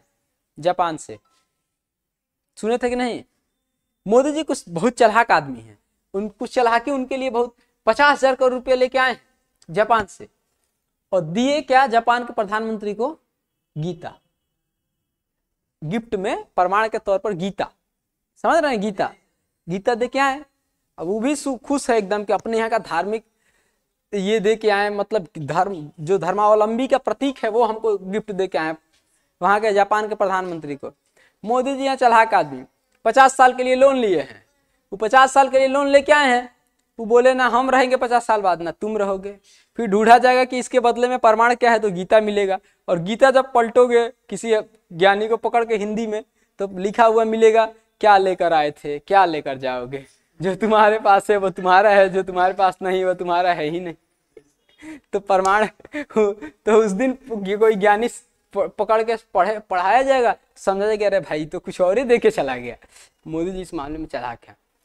हालांकि वहां तो मान लीजिए खेल गए होंगे, लेकिन बाकी जगहों से हम जो लोन लेते हैं, किसी से कर्जा लेते हैं, वर्ल्ड बैंक हो गया किसी और बैंक से, तो क्या हमको वो प्लान करके रिटर्न करना है? रिटर्न करना ही है, प्लान करना है जी। किसी से कर्जा लिए प्लान करिए कि अगला साल देंगे, आएगा पकड़ के मारेगा, उसको जरूरत है तो देना पड़ेगा। तो क्या है ये? रिटर्न टू लोन भी नॉन प्लान्ड है। समझ गए? किसी से कर्जा लिए हैं, उसको जरूरत है तो दीजिएगा कि नहीं दीजिएगा? तुरंत दे दीजिएगा। ठीक है, अब मोदी, अरे लिखित प्रमाण के तौर पर वही गीता दिए हैं। EMI नहीं देना होता है, इंटरेस्ट होता है। इंटरेस्ट तो वो भी बहुत ऐसे देशों के साथ, जब आप ये तो इकोनॉमिक्स वाले जिनका चैप्टर होगा उनको पढ़ाएंगे, उसमें होता है हम लोग बायलेटरल रिलेशन बोलते हैं, इसको हम लोग बोलते हैं सिस्टर रिलेशन। तो कुछ 7 कंट्री जैसे हैं जिनके साथ हमारा सिस्टर रिलेशन है, तो उनके साथ हम लोग इंटरेस्ट करना, तो वो हमारे साथ इंटरेस्ट का कोई बात करते हैं ना, हम उनके साथ करते हैं। जैसे आपका दोस्त होता नहीं है, खास संबंध होता है, उसके साथ उसको पैसा देते हैं तो इंटरेस्ट लेते हैं? नहीं लेते। उसी तरह हम लोग के पास 7 सिस्टर्स हैं, कुछ 7 ऐसे देश हैं जिनके साथ हमारा संबंध बहुत बेहतर है, तो हम लोग देते हैं या लेते हैं, उनसे इंटरेस्ट पे बात नहीं करते हैं, है ना। तो वो उसके अलावा और सब पे बात करते हैं। तो जो इंटरेस्ट होता है, इंटरेस्ट कहाँ से देते हैं हम लोग? अब कल बताए थे आपको पिछले क्लास में, इंटरेस्ट कहाँ से देते हैं हम लोग? वो रेवेन्यू बजट से देते हैं। लेकिन पूरा लोन रिटर्न करना हो तो कहाँ से करेंगे? जी ओके। अरे इंटरेस्ट दीजिएगा तो जीवन में इंटरेस्ट नहीं ना दीजिएगा, फिक्स होता है ना कि 5 साल बाद हमको रिटर्न करना है। लोन लेते हैं तो 5 साल का या 7 साल का या 10 साल का एग्रीमेंट पे लेते हैं ना, तो 5 साल तक इंटरेस्ट दीजिए। वो कहां से दीजिएगा आप? रेवेन्यू बजट से। और जब पूरा लोन रिटर्न करना होगा तो कहां से करिएगा? कैपिटल बजट से। ठीक है, समझ गए? चलिए, ये लगभग बजट का आपका सेक्शन खत्म हो गया। बजट मुख्य रूप से इसी तरीके से ऐसे बनाया जाता है, मोटा मोटी जो आपको एग्जाम में आने लायक है वो बता दिए हैं। अब आइए आपको सिखा देते हैं बजट पेश कैसे होता है, बजट कहाँ पेश होता है, किस कारण से पेश होता है। ठीक है, तो आइए एक नया पॉइंट लिख लीजिएगा। नया पॉइंट क्या? वही पॉइंट तो वही है, लिख लीजिए एक, इसको लिखते हैं बजटरी प्रोसेस। क्या बोलते हैं? Budgetary process. देखिए, बजटरी प्रोसेस, बजटरी प्रोसेस कैसे पेश होता है आपको सिखा देते हैं। आपको शायद लिखवाए थे बजट किस तारीख को पेश किया जाता है? 1 अप्रैल। 1 अप्रैल फुल डे है, 1 अप्रैल को नहीं। बजट किस तारीख को पेश किया जाता है? नहीं, आप पुराने समय में जा रही हैं। 28 फरवरी को पहले किया जाता था, अभी बताते हैं। पहले 28 फरवरी को किया जाता था। 2020 के समय 2020 कह रहे हैं, 2000 के आसपास शाम को बजट पेश किया जाता था और 28 फरवरी को किया जाता था। वाजपेयी जी सदन में बैठे हुए थे, एक दिन बजट का सेशन चलने वाला था। वाजपेयी जी ने, राष्ट्रपति का भाषण होता है, राष्ट्रपति के भाषण के बाद वाजपेयी जी खड़े हुए और वाजपेयी जी थोड़ा सा उग्र भाव में बोले संसद को कि क्या ये संसद भारत की है या अंग्रेजों की है। अंग्रेज जब बजट पेश करते थे तो किसके टाइम के हिसाब से करते थे? ब्रिटेन के टाइम के हिसाब से। तो ब्रिटेन का जब 11 बजता है तो हमारे यहाँ क्या बजता है? शाम का 5 बजता है। तो 2000 ईस्वी तक शाम को 5 बजे बजट पेश होता था। तो वाजपेयी जी ने कहा कि जो अंग्रेज आज हमें छोड़ के चले गए, हमारा शोषण करके चले गए, आज भी हम उनके समय के हिसाब से काम करते हैं। हमारा अपना समय है, हमने मेहनत किया है, भारत के लड़कों ने मेहनत किया है, भारत के युवकों ने मेहनत किया और भारत को अपने समय पे, अपने बल पे खड़ा किया है। हम किसी के समय के लिए का इंतजार नहीं करेंगे, हमारा अपना समय होगा। और बजट आज से भारत में सूर्योदय होते पहले कार्यकाल में स्टार्ट किया जाएगा। पहला जो कार्य का समय होगा 28 फरवरी को, उस दिन स्टार्ट किया जाएगा, यानी 11 बजे से। 5 बजे वाली प्रथा को तोड़ेंगे और अंग्रेजों को यह बताएंगे कि अब हम तुम्हारे सहारे नहीं खड़े हैं। हम किसके सहारे खड़े हैं? अपने सहारे खड़े हैं। क्योंकि जब अंग्रेज अपने भारत को छोड़ रहे थे तो जानते हैं क्या बोल के गए थे? बोल के गए थे, अभी तुम लोग काबिल नहीं हो कि अपने देश को चला पाओ। तो वाजपेयी जी ने उसी बात को टिप्पणी करते हुए कहा कि काबिलियत के तौर पे हम भारत में ही नहीं, पूरे विश्व में, इंग्लैंड में ही नहीं बल्कि पूरे विश्व में हम क्या अपना नाम बना चुके हैं। आज भारत का लड़का जाके प्रेसिडेंट ऑफ अमेरिका का चीफ मेडिकल ऑफिसर है। और हम किसी के समय को फॉलो करेंगे? हम लोगों का समय तय करते हैं कि लोगों का समय कैसा होगा, ठीक या खराब। एक इंजेक्शन देंगे, मामला गड़बड़ा जाएगा। कौन? भारत का लड़का। और कैसे भाई? भारत का जो कंपनी है माइक्रोसॉफ्ट, वर्ल्ड की सबसे बड़ी कंपनी है, आप जानते होंगे। उसमें एक डेटा कहता है कि 47% पीपल्स किसके हैं? इंडियंस हैं। 47% इंजीनियर्स आर इंडियंस। यदि ये लोग छोड़ दें माइक्रोसॉफ्ट तो कल विंडो का दरवाजा खुलना बंद हो जाएगा। जो कंप्यूटर पे विंडो खुलता है, और आप लोग कहते हैं कि भाई हम 5 बजे शाम को ब्रिटेन का टाइम फॉलो करेंगे, हम इसका सख्त विरोध करते हैं। और हम राष्ट्रपति जी के समेत सभी संसद के अपने मित्रों से आग्रह करते हैं कि इस समय को बदल के भारत में जो सनातन धर्म की परंपरा है, सुबह सूर्योदय के बाद जो पहला कार्यकाल हो उसमें पेश किया जाए। हम मतलब इसका समर्थन करते हैं और हम अपने सभी मित्रों से आग्रह करते हैं। सभी लोगों ने ताली बजाया, पक्ष विपक्ष दोनों कहा कि एकदम सही बात कर रहे हैं। आज कल से बजट 11 बजे पेश होगा। तो 2000 के बाद से बजट कब से पेश होने लग गया? 11 बजे से। लेकिन ये 28 फरवरी जो आप कह रहे थे, 28 फरवरी वाला परंपरा आ रहा था, इसको तोड़े एक कदम आगे चल के मोदी जी। 2017 में मोदी जी ने कहा कि अब 28 फरवरी वाली परंपरा नहीं चलेगी, अब परंपरा चलेगा 1 फरवरी का। हम कोई भी अंग्रेजों का ट्रेडिशन नहीं मानेंगे। 28 फरवरी जो अंग्रेज पेश करवाते थे, है ना, क्योंकि उनका बजट क्या होता था, फरवरी के बाद कब पेश होता था? मार्च में। तो वो हमारा बजट पेश करवा देते थे और ये देख लेते थे कि यहाँ से कितना कितना टानना है, नहीं समझे, खींच के ले जाना है, उसी के हिसाब से वो काम करते थे। उन्होंने कहा अब ये सब ना चलेगा, अब एकदम 1 फरवरी को पेश होगा और 1 फरवरी को ही पेश होगा। पहला कार्यकाल प्रातः जैसे ही सेशन खुलेगा, जैसे ही सूर्योदय होगा, तुरंत पहले बजट पेश होगा। तो और उसके पहले क्या होता है? हलवा सेरेमनी। जानते हैं कि नहीं? बजट के पहले हलवा सेरेमनी, मीठा बनता है और मीठा बन के सनातन परंपरा के हिसाब से ये सब स्टार्ट किया गया। वाजपेयी जी को क्रेडिट जाता है, किसी और की नहीं, किसी और को नहीं। ये मोदी जी का काम नहीं। वाजपेयी जी ने इस इनिशिएटिव को लिया तब मोदी जी कर पाए हैं, नहीं तो वाजपेयी जी ऐसा प्रखर और मुखर व्यक्ति बोलने वाला नहीं होता तो मोदी जी कर नहीं पाते।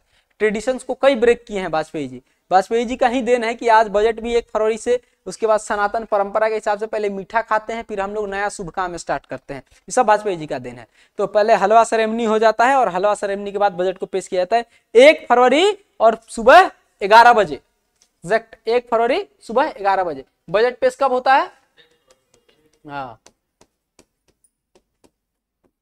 1 फरवरी सुबह 11 बजे, है ना, ध्यान रखेंगे। ये 28 फरवरी वाला भूल जाइएगा, सुबह 11 बजे पहले होता था 28 फरवरी को। ये बदलाव हुआ है तभी प्रोसेस बता रहे हैं, नहीं तो हम बताते ही नहीं, लगभग लोग जानता ही है। उसके बाद आप जानते हैं कि देखते होंगे लगातार। अच्छा, सबसे लंबा स्पीच भाषण का किसने दिया है? कितने टाइम? 2 घंटा 42 मिनट 2020-21 में, ठीक है। तो अब सोचिए 2.5 घंटा तो उसको सिर्फ सिनॉप्सिस बताने में लग जाता है, मोटा मोटी। तो उसको पढ़ने में कितना लगता है? इतना मोटा आता है। इसलिए बजट पेश करने के बाद अगले दिन क्या कर दिया जाता है? बजट पेश करने के बाद अगले दिन सबको पोथी पत्रा देके छुट्टी, जाएंगे सभी सांसद लोग घर पे, सभी मंत्री लोग घर पे जाके उसको क्या करेंगे, स्टडी करेंगे, फिर अगले दिन आएंगे, है ना। फिर अगले दिन से बजट स्टार्ट किया जाता है, और बजट जब स्टार्ट किया जाता है अगले दिन से मतलब संसद का सदन स्टार्ट किया जाता है, और इस सदन में एक पास होता है, इसको बोलते हैं वोट ऑन अकाउंट। क्या बोलते हैं, वोट ऑन अकाउंट। अब आप कहेंगे ये क्या होता है, इसको सीखेंगे। वोट ऑन अकाउंट होता क्या है। हमने बजट कब पेश करवाया, 1 फरवरी को, ध्यान दीजिएगा। भारत सरकार का वित्तीय काल कब से कब तक होता है, 1 अप्रैल से 31 मार्च, ठीक। मतलब हमारा वित्तीय साल कब से कब तक स्टार्ट होता है, 1 अप्रैल से 31 मार्च।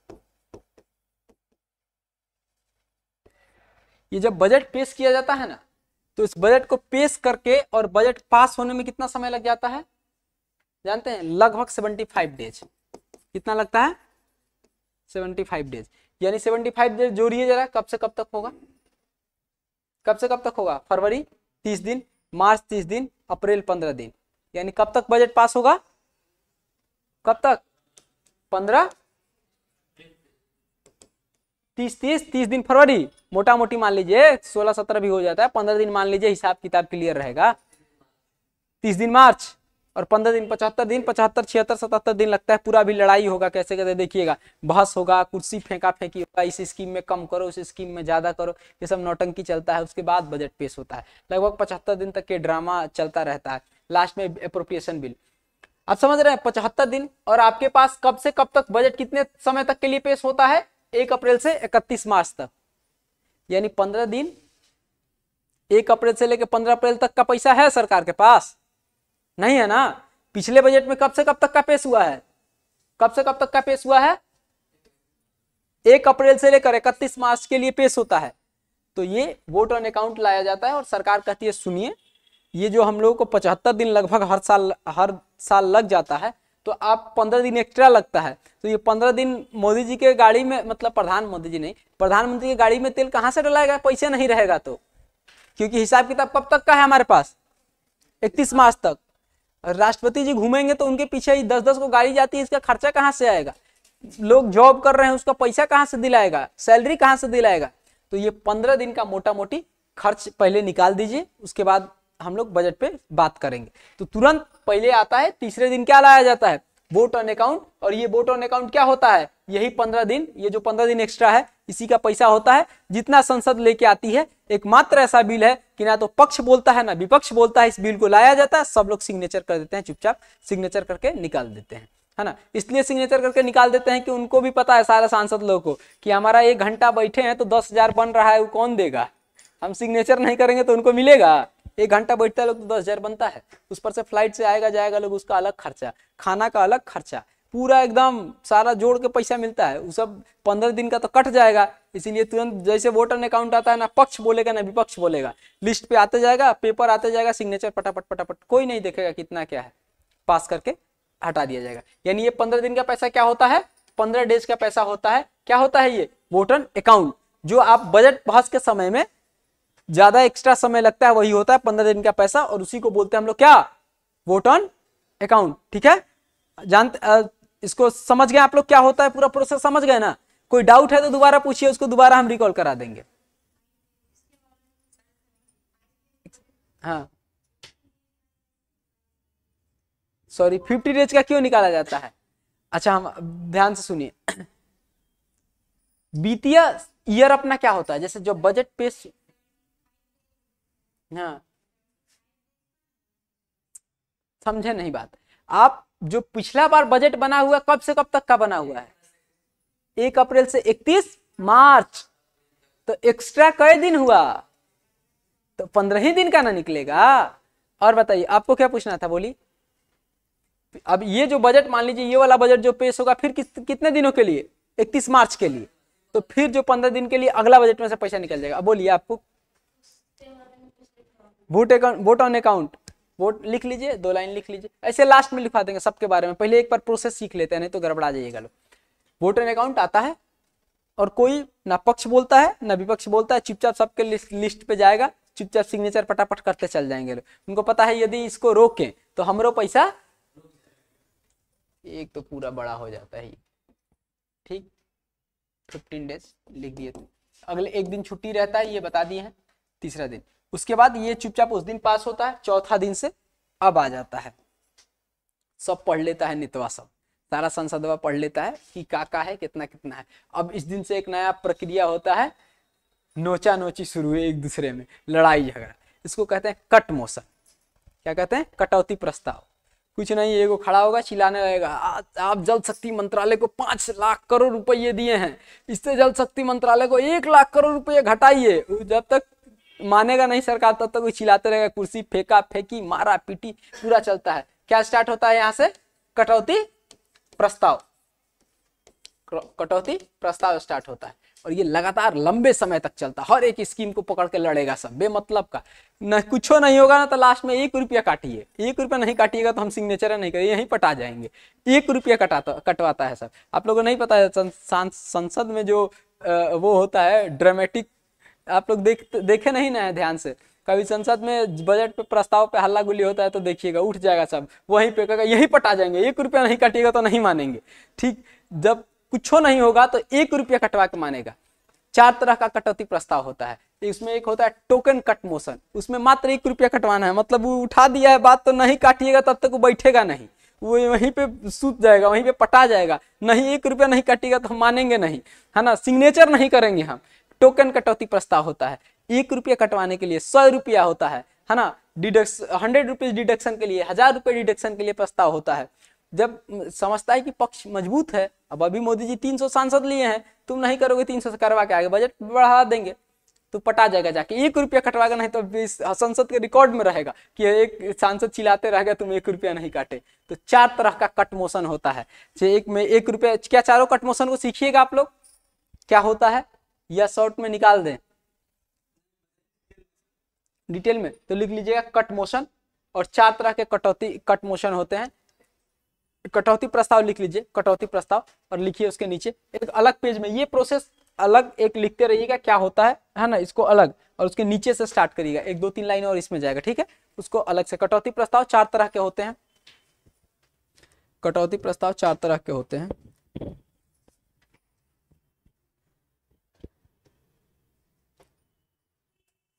पहला लिखिएगा इकोनॉमिक कट मोशन।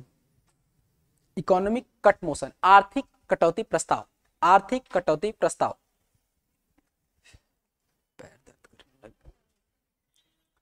आर्थिक कटौती प्रस्ताव लिखिए।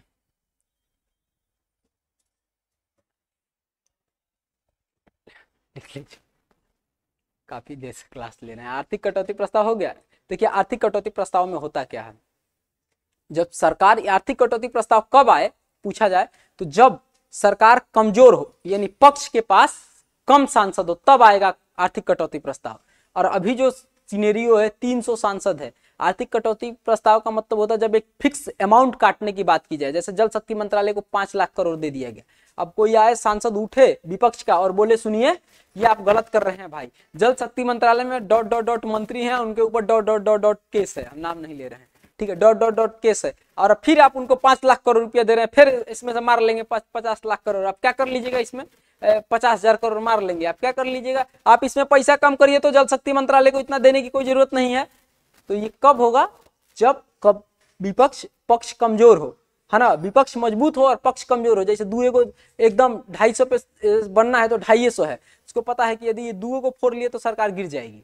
तो ऐसे आता है कब? जब सरकार मतलब कमजोर हो और विपक्ष मजबूत हो। जब खास तौर पे जब कौन सा गवर्नमेंट होता है, गठबंधन वाली सरकार होती है, तब ऐसा प्रस्ताव आता है। एकदम लड़ने लग जाता है सब कि आप इसमें से 5 लाख करोड़ जो आप बजट दिए हैं जल शक्ति मंत्रालय को, इसमें तुरंत 1 लाख करोड़ काटिए, नहीं काटिएगा तो बजट पास नहीं होने देंगे। तो सरकार को डर लगता है कि यदि नहीं काटे तो हो सकता है दूगो मेरा सांसद फोड़ लेगा, और यदि बजट पास नहीं हुआ इसका मतलब क्या हुआ कि सरकार गिर गई।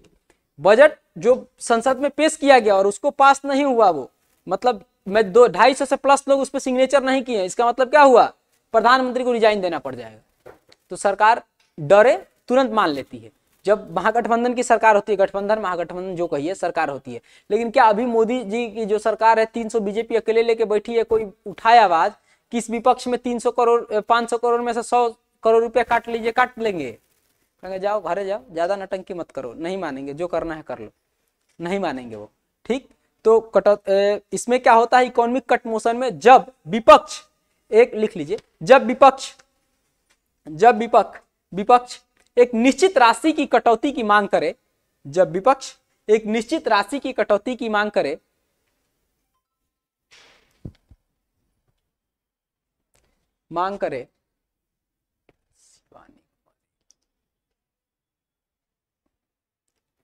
तो उसको क्या कहते हैं, आर्थिक कटौती प्रस्ताव।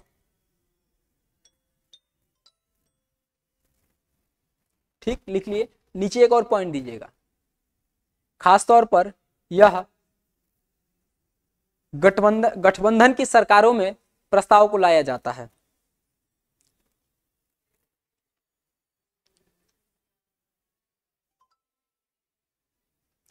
गठबंधन की सरकारों में इस प्रस्ताव को लाया जाता है।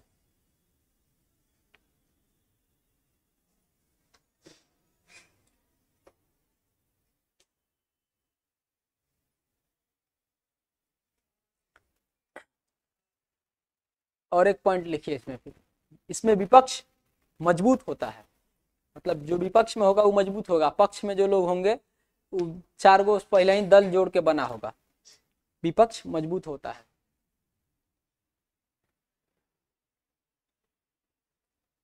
सरकार गिराने का ही बड़ा आसान तरीका होता है, यदि सरकार गिराना है और 4 गो पार्टी मिलकर गठबंधन बनाया है, तो जब बजट पेश हो तो इंतजार करते रहिए, बजट पेश होगा, कोनो मांग उठाएंगे, ऐसा मांग उठा देंगे कि उसमें किसी दल को सूट नहीं कर रहा होगा, और पास नहीं, चुपचाप वो पक्ष क्या हो जाएगा, पीछे आ जाएगा, जैसे ही पीछे आएगा तो बिल बजट पास नहीं होगा, और बजट पास नहीं होने का मतलब क्या है कि सरकार गिर गई, प्रधानमंत्री को तुरंत जाकर रिजाइन देना पड़ेगा कि सरकार गिर गई है, अब हमको दोबारा फ्लोर पे अपने आप को टेस्ट कराना पड़ेगा कि हमारे साथ सहमति है या नहीं। इसलिए ये सब तब लाया जाता है, ये लाया गया था 1992 के आसपास।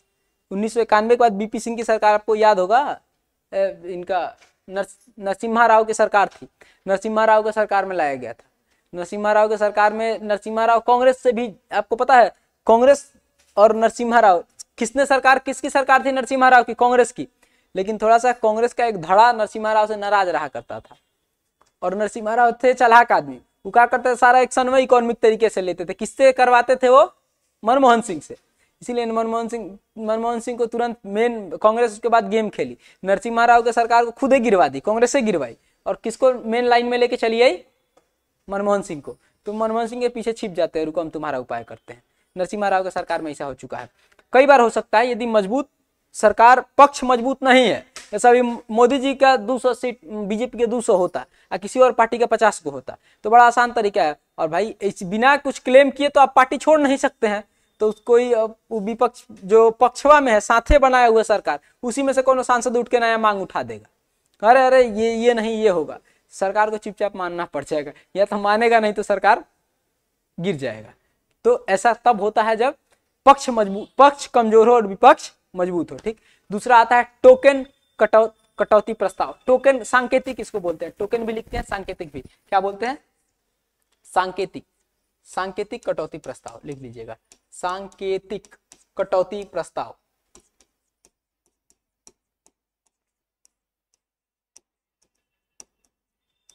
सांकेतिक कटौती प्रस्ताव, इसमें देखिए क्या होता है, सांकेतिक लिखिए या टोकन लिख लीजिए, कई दफा टोकन भी लिख देता है, तो ये नहीं कि सांकेतिक और टोकन में अंतर नहीं, दोनों एक ही बात है। हो गया। इसमें जानते हैं क्या होता है, इसमें होता यह है कि जब कमजोर, मतलब विपक्ष एकदम कमजोर है, जैसे अभी 300 सीट मोदी जी का है, अब देखा कि हमारा बतिया नहीं मान रहा है, तो कौन सांसद को कांग्रेस खोदेगा, कहेगा सुनो कल ड्रामा करना है, पहले ही बतिया लेता है सब, कल पूरा संसद में ड्रामा करना है, कहना इस बिल पे उठना, कहना कि 100 रुपया कटौती नहीं होगा तब तक हम मानेंगे नहीं, संसद के लिए काला दिन माना जाएगा, एक सांसद कहता रह गया इस बजट से 100 रुपया नहीं कटौती हुआ, एकदम अड़ जाना है, वहीं पटा जाना, वहीं कूदने लगना, रोने लग जाना वहीं पे, कोई ड्रामा कर देना, फिर बाद में हम लोग कहेंगे, मतलब नाम हो जाएगा कि कटौती प्रस्ताव में विपक्ष ने हाथ उठाया था, विपक्ष ने जवाब दिया, तो रिकॉर्ड रह जाता है ना संसद में, तो ये संसद के किसी नौटंकीबाज सांसद को पकड़ा जाएगा विपक्ष के, और वही वो काम करता है, तुरंत खड़ा होगा और खड़ा होकर कहेगा सुनिए और इस बार जो श्रम मंत्रालय को 2 लाख करोड़ दिया गया, ये बिल्कुल गलत बात है। इसमें 100 रुपया नहीं कटाया जाएगा तो हम मानेंगे नहीं, एकदम लगेगा चिल्लाने। इसको विपक्ष अध्यक्ष महोदय बोलते रहेंगे कृपया शांत हो जाइए। हम शांत नहीं होंगे, हमारे साथ हनन हो रहा है, लेबर लोगों के साथ हनन हो रहा है, श्रम मंत्रालय को इतना पैसा देना गलत बात है, खूब चिल्लाने लगेगा। तो लास्ट में भाई पक्ष कहेगा भाई इस पे 100 रुपया हम काट दे रहे हैं, हाथ जोड़ रहे हैं, 100 रुपया काट देंगे। तो 100 रुपया क्या हो जाएगा, जैसे 2 लाख करोड़ है तो उसमें 100 रुपया काट दिया जाएगा, वो मान जाएगा और उसका रिकॉर्ड भी रह जाएगा कि भाई विपक्ष ने अपना आवाज उठाया था। विपक्ष का क्या काम है कि जो पक्ष लाए उसका क्या करना, अपोज करना। विपक्ष सरकार इसीलिए ना होती है, विपक्ष सरकार में विपक्ष किस लिए होती है कि जो पक्ष करे उसका उस पर उंगली उठाना है, कुछ ना कुछ कर देना है। तो यही होता है सांकेतिक कटौती प्रस्ताव। जब लिख लीजिए इसके बारे में, जब विपक्ष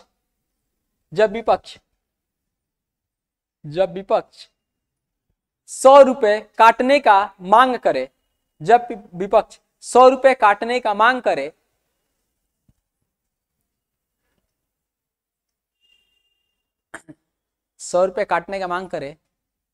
इस तरह के प्रस्तावों को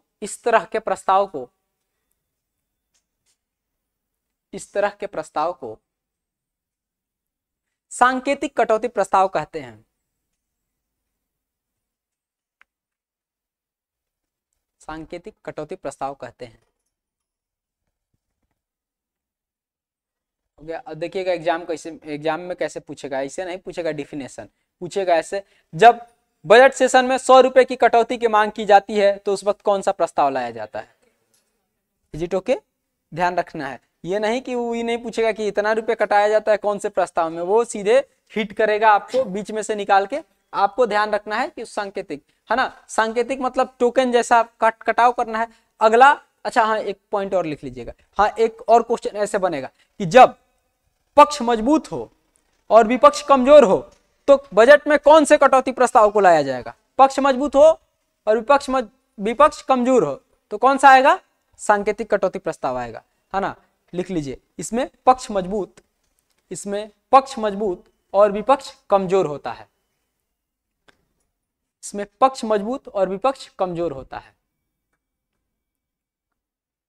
यानी मोदी जी के पास अभी कितना सांसद है, 300। पक्ष मजबूत है कि कमजोर है, मजबूत है, फर्क नहीं पड़ता है आपको। आप आर्थिक कटौती प्रस्ताव लाइएगा हम मानबे न करेंगे, लेकिन 100 रुपया काटने के लिए बात करिएगा तो सरकार सांकेतिक तौर पे मान लेगी, चलो भाई क्या जाता है 100 रुपये पर। तो अभी कौन सा प्रस्ताव आएगा, सांकेतिक कटौती प्रस्ताव। चलिए अब एक अंतिम और आता है, तीसरा, इसको कहते हैं गैर निष्पादन कटौती प्रस्ताव। गैर निष्पादन कटौती प्रस्ताव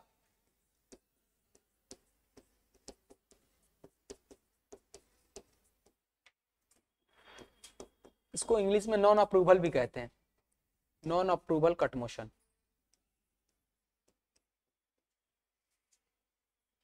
ध्यान रखेंगे, नॉन अप्रूवल या गैर निष्पादन हो गया। अब जानते हैं ये क्या होता है।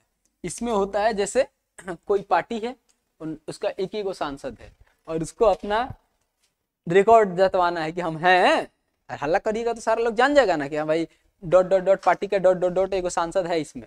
तो उसको पार्टी काम देती है, सुनो तुम कल जाना और जैसे इस बिल पे बात होगा तुरंत उठाना, कहना है कि इसमें 1 रुपए की कटौती नहीं की जाएगी तो हम मानेंगे नहीं, यहीं पटा जाएंगे, यहीं रोने लगेंगे, वहीं लगना तुम पटा जाना। कहना कि रात भर संसद खुला रहेगा, हम यहीं बैठे रहेंगे, अनशन पे बैठ जाएंगे, 1 रुपए की कटौती नहीं होगी। तो नौटंकी करता है सब। तो उसको कहते हैं क्या, गैर निष्पादन प्रस्ताव। यानी उसका प्रेजेंस दिख जाएगा, रिकॉर्ड में रह जाएगा, सारे टीवियों पे आ जाएगा, सारे सांसद जान जाएंगे भाई ये 500 सांसदों में सबको पता चल जाएगा कौन से पार्टी का है भाई, तो डॉट डॉट डॉट पार्टी का डॉट डॉट डॉट सांसद है और इसने हल्ला किया, पूरा भाई नौटंकी किया। इसलिए ये लाया जाता है जब विपक्ष 1 रुपए की कटौती की मांग करे। जब विपक्ष 1 रुपए की कटौती की मांग करे, भाई बड़ा इंटरेस्टेड होता है। संसद में आप लोग बैठे नहीं ना है, संसद में बैठिएगा, सांसद बन के जाइएगा तो मजा आएगा। आप ये मत समझिए कि बहुत दिक्कत होता है, मजा आता है। ये नौटंकी नया नया होता है, देखते रहिए। कोई किसी से लड़ रहा है, कोई किसी से लड़ रहा है, मूवी देखने से अच्छा वहां लगता है। गैर निष्पादन कटौती प्रस्ताव, जब विपक्ष 1 रुपए की कटौती की मांग करे, इस प्रक्रिया को गैर निष्पादन कटौती प्रस्ताव कहते हैं। गैर निष्पादन कटौती प्रस्ताव कहते हैं। ये लगातार चलता रहता है।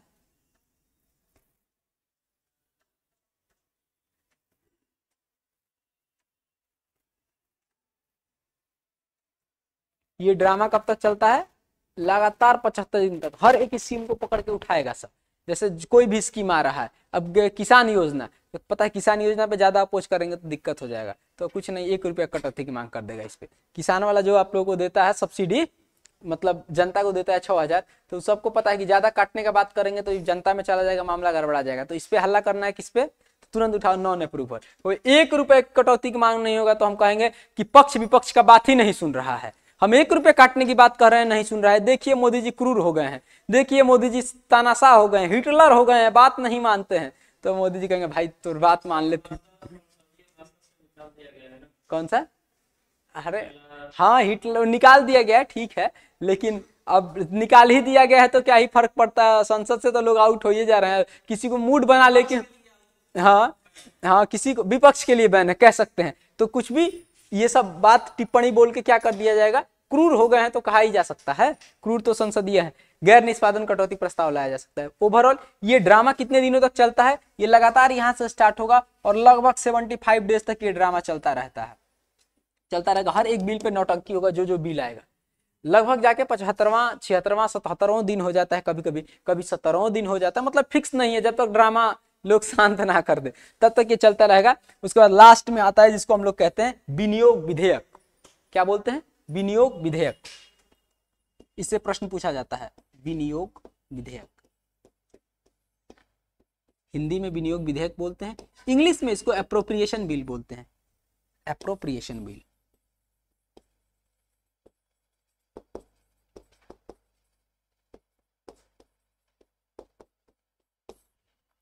एप्रोप्रिएशन बिल बोलते हैं। इसमें सारा ड्रामा, ये सब ड्रामा वाला प्रोसेस हो गया रहता है।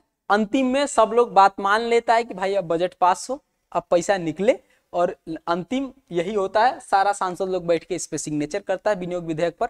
सारा सांसदों के पास ये जाता रहता है, सभी लोग सांसद लोग सिग्नेचर कर देते हैं और विनियोग विधेयक अनुमति देता है कि अब इस पैसा को यहाँ से निकाला जाए और इसी मद में खर्चा किया जाए। तो बजट सेशन का सबसे अंतिम जो कार्य है वो क्या है? विनियोग विधेयक। विनियोग विधेयक लिखना स्टार्ट कर दिएगा। बजट सेशन का सबसे अंतिम कार्य विनियोग विधेयक होता है। विनियोग विधेयक होता है।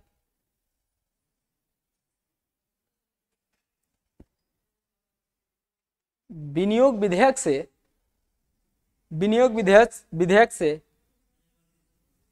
बजट सेशन का, बजट सत्र का सबसे अंतिम कार्य विनियोग विधेयक होता है। विनियोग विधेयक होता है। विनियोग विधेयक से सरकार पैसे खर्च करने की अनुमति सभी सांसदों से लेती है। सभी सांसदों से लेती है।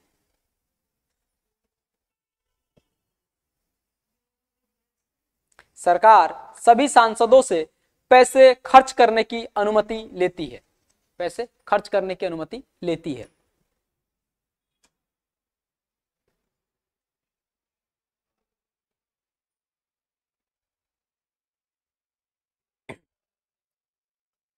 हो गया? सब हो गया? अच्छा एक बात बताइए, बजट के मामले में मैंने जो ऑनलाइनर फैक्ट से स्टार्टिंग में लिखवा दिया था, सबसे पहले किसने पेश किया, सबसे बाद में किसने पेश किया, सबसे ज्यादा बार किसने किया, स्पीच किसने दिया, सारा लिखवा दिया। उसको याद रखिएगा, उससे ज्यादा क्वेश्चन आता है। इससे कहां से क्वेश्चन आएगा ध्यान दीजिएगा। इससे आएगा विनियोग विधेयक से, इससे आ सकता है कटौती मोशन में। ये पूछेगा, पक्ष और विपक्ष वाला बात पूछ देगा, क्योंकि बिहार में अपोजिशन की सरकार है, जदयू है, बीजेपी में है नहीं, कोalition में नहीं है, तो हो सकता है कि कटौती प्रस्ताव से प्रश्न आ जाए। ठीक, ये प्रश्न पूछा जा सकता है। हाल फिलहाल बदलाव हुआ है, ये वाला पूछा जा सकता है। इसके अलावा मुख्य रूप से और ज्यादा बनने ये वाला कि कब होता है, 1 फरवरी को, या अभी बहुत लोग 28 फरवरी मार देगा, गलती हो जाएगा उत्तर। इसलिए अगला, आज बजट का पूरा टर्म खत्म हो गया। अगला जो काम है आपका, वो अगला जो टॉपिक होगा वो नेशनल इनकम होगा। क्या? राष्ट्रीय आय। इसमें हम लोग जीडीपी पढ़ेंगे, जीएनपी पढ़ेंगे, जीडीपी, जीएनपी, एनएनपी, एनडीपी पढ़ेंगे।